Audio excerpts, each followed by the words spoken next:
There's not one guy, one person in the history of this program that's bigger than the program. What's better than this? Guys being dudes. Offensive line time. I don't really know the best way to really go about this. So I guess Don't let me start because Mark will just yell at me. So sure.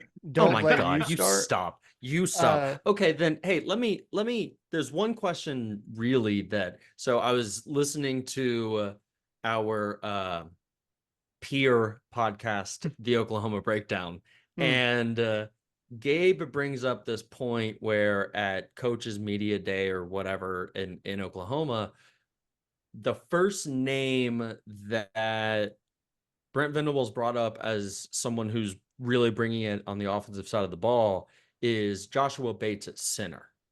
And the second name he says is Branson Hickman. So it's not like this huge thing, but I think it's interesting to see like what's going to happen there, because we all, I think I definitely did assume Branson Hickman would just step into a starting role, but Joshua Bates has more experience. He knows the offense. He knows Seth Luttrell. He knows Bill Beatonbaugh. He knows Jackson Arnold. It's an interesting place if we land with him taking the starting role. And I think it's a place we're ultimately better for, because if he takes it, it means he has really shown something. And I think that you can say that along the offensive line at a handful of positions, but starting specifically at center, what do you guys think about that? Well, I'll disagree with you on the experience. Joshua Bates is a redshirt freshman compared to I guess I mean Branson Hickman, offense, but you're right overall. Junior definitely. transfer. For sure. Yeah, so more experience within the offense, but it's also a brand new offensive scheme with offensive coordinators. So, is there a little bit more? Sure, maybe a little bit. But I think with Branson Hicksman's experience, unless Joshua Bates has just taken a phenomenal leap over the past offseason, it's got to be Branson Hickman. We brought him in after Troy Everett got hurt. And even Troy Everett, I think BV made a quote about that he was progressing really well and could see him at some point in the offseason. So I think it's more of injuries happen against the offensive line. You want these guys to be able to play at multiple positions or have that competitive depth, as we've heard time and time again. So whether it's Branson Hickman or Joshua Bates, having these guys ready to go if they need to step up to the plate, but having that anchor position is going to be huge. I think it's going to be the biggest transfer impact out of all the players that came in this offseason. Branson Hickman's going to anchor down that offensive line, build that chemistry with Jackson Arnold, and obviously lead this offensive line into the SEC, because it's going to be a very big shuffle. We all know Bill B does a lot of experiments in the first 2 or 3 games. So whoever starts the first game is most likely not going to start the second game. But there's some good people on this list. I've heard a lot of good things about both freshmen Eugene Brooks and Eddie Pierre-Louis. I expect a lot of these freshmen to make some big impact off the offensive line. Love it, Pat. Do you have any? Pat, you got anything to add? We can move on from center if you want. I'm in the Branson Hickman camp. I think it's going to be his job. To be clear, me too. But we were definitely were you clear for a moment there? Yeah. Right. Well, yeah. No, I want to provide the clarity, because I think that it is more likely that Branson Hickman is more there for it, but the mere thought being introduced, a guy like Gabe Eichert doesn't say that for no reason. He's best buds with Joe John Finley. He's at the Coach's Media Day. It's not an accident. So Matt, be nice to me, please. Thank you. That's right. Pat, jump in there, man. What do you got on the offensive line? Pat, give it to us, buddy. Yeah, Joshua Bates is incredible. He will be the starting center at one day. It's just a matter of time. Depends on, it could be this year, definitely probably next year. That's all I got on center. We can move on. So at the left guard position, Jacob Sexton is the kind of the guy who is going to be the starter, at least for the first game.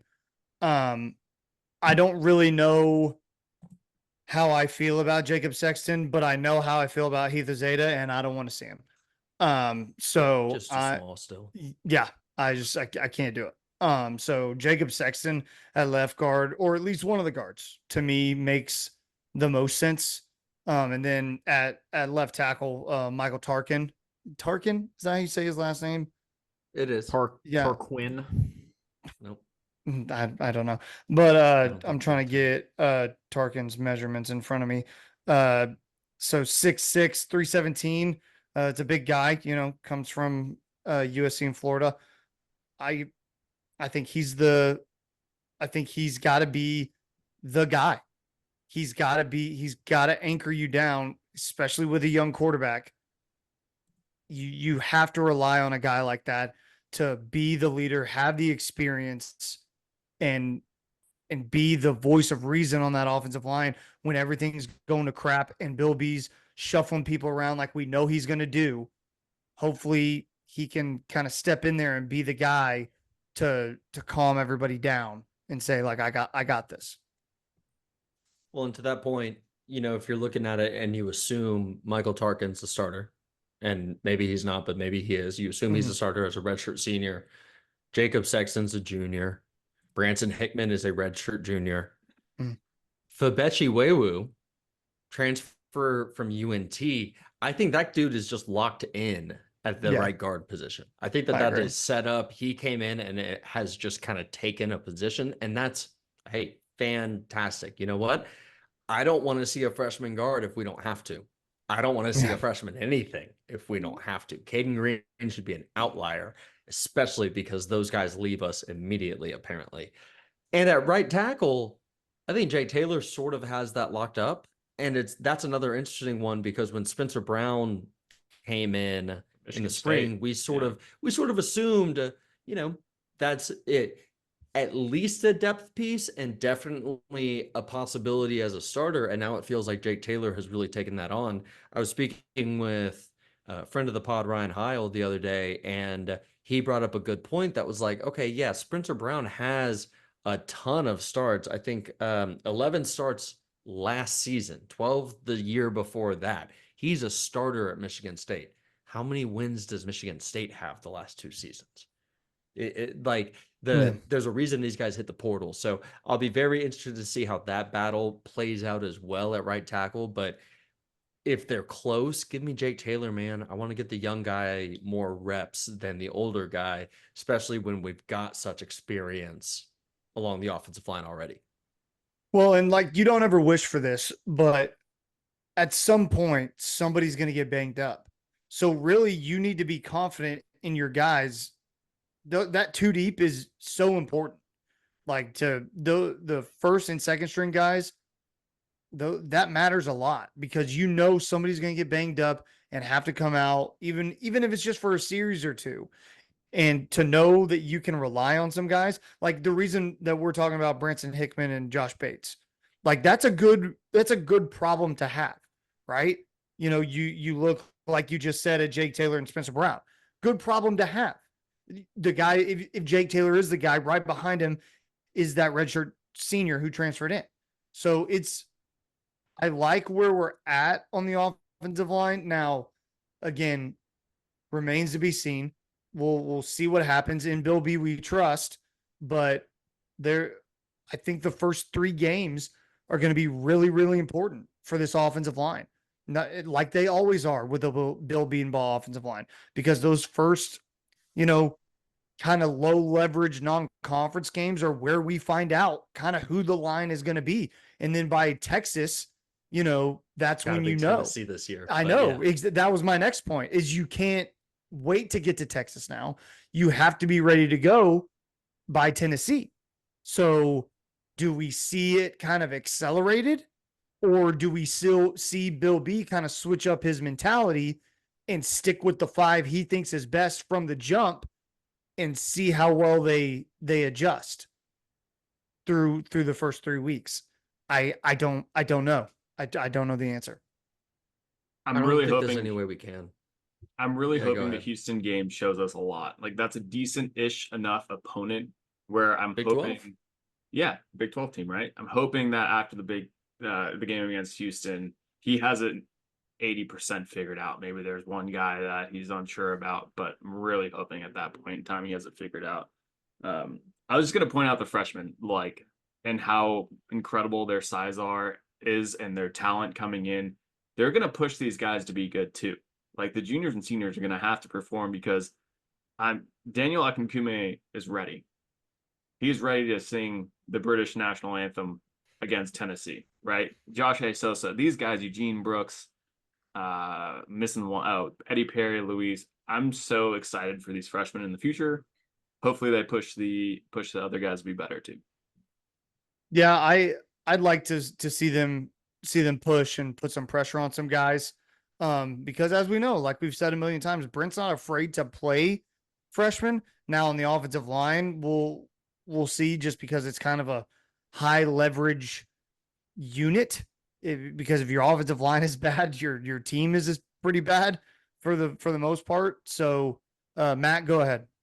I think one major point that we're missing is we are now going from a left-handed quarterback to a righty, which means the blind side has shifted from the right tackle to the left tackle, which only makes Michael Tarkenton even more of a position, because now he's protecting Jackson Arnold's blind side. And when we're playing against SEC type of caliber opponents, they're going to have SEC caliber players playing edge. They're going to want to get after the quarterback and get after Jackson Arnold on every single play. So you have to solidify the two tackles, especially the left tackle. And hopefully this transfer coming in from USC, who's got experience, can anchor it down, because OU has been known to have really decent tackles who, I don't know, have gotten drafted in the recent years by the NFL and have proved pretty quickly to be very good for very good teams in the NFL. So Bill B is going to have to work his magic like he does every single year, but that left tackle position becomes just a little bit more important this year with Jackson Arnold being a right-handed QB. Anything else on the line? Go ahead, Mark.